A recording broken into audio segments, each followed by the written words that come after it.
Lake Ngātu, is the locality name, and the name comes from our ancestor, Tohe, who, upon leaving Spirits Bay, in search of his daughter, left a proverb. The proverb is, Ngā pai ki tai, Ngātu ki uta. The Māori name for our 90-mile beach area around the Waipap ramp is called Ngā pai. Come a little bit inwards to the land, and this area is called Ngātu. Actually, the management of the lakes was through DOC and the local councils, and so to a degree we hold them responsible for the state of the lake as it stands. The Kauri log extraction has been a concern for us in terms of the draining of the swamp water into the lake itself, and we couple that with our concerns around the farming practices and the nitrogen leaching into the lake as well, and then also community development around housing and the runoffs that comes from those developments into the lake is all having an impact on the quality of water within the lake. So we're basically looking at some strategies on how we deal with that. Yeah, so 30 plus years ago the lake was still being grazed by cattle. And back then there was a push by the local community and local kaitiaki school, Paparore, to change that. So they erected fences, moved the cattle, and that's when our planting started. And as a young fella attending Aonui Primary, I was a part of some of those early plant days, which are now morphed into annual Arbor Days that we have in partnership with DOC. But in that 30-year space, could clearly say that tens of thousands of trees have been planted within the riparian area of Lake Ngātu. In 2015, Te Runanga o Ngāi Takoto settled their historical treaty claims with the Crown, and that was significant in terms of providing us a platform and confirming our kaitiaki responsibilities for this lake.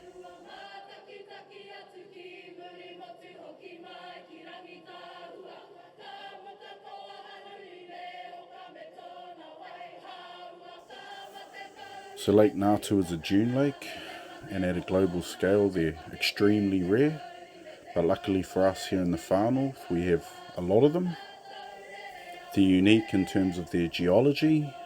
They often have no rivers coming in or going out, so the majority of the water stored in these lakes are via the catchment, and this is important to understand in terms of management. There's a lot of unique flora and fauna, some of which can only be found in this area. A good example of that is kuta, which is an important resource for our whānau. Our weavers create cloaks and garments, and it is very sought after from a lot of other iwi throughout the country.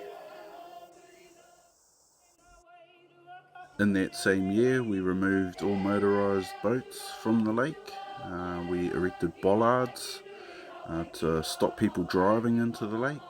Signs were also erected to inform people of what their behaviours should be when utilising our lake.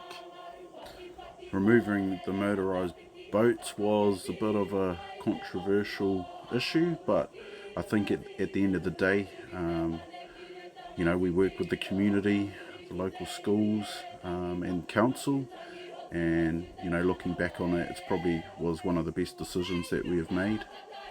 We also intensified the Arbor Days, the planting days, planting more trees, involving more tamariki, more schools, bringing in other organisations like Summit, which owns some land near the lake, and really was the kickstart of the management from Ngāi Takoto for Lake Ngātu. In 2019, the Lake 380 project was conducted, where they took some core samples from underneath the lake and around the lake, which was able to give us a bit of a look into history.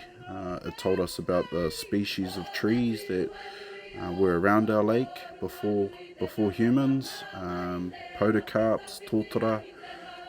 So we had large podocarp forest around our area, and this is really good. It also told us that our lake is a lot older than what was previously thought, and so also gives us a bit of an idea of the direction we should be heading in the future.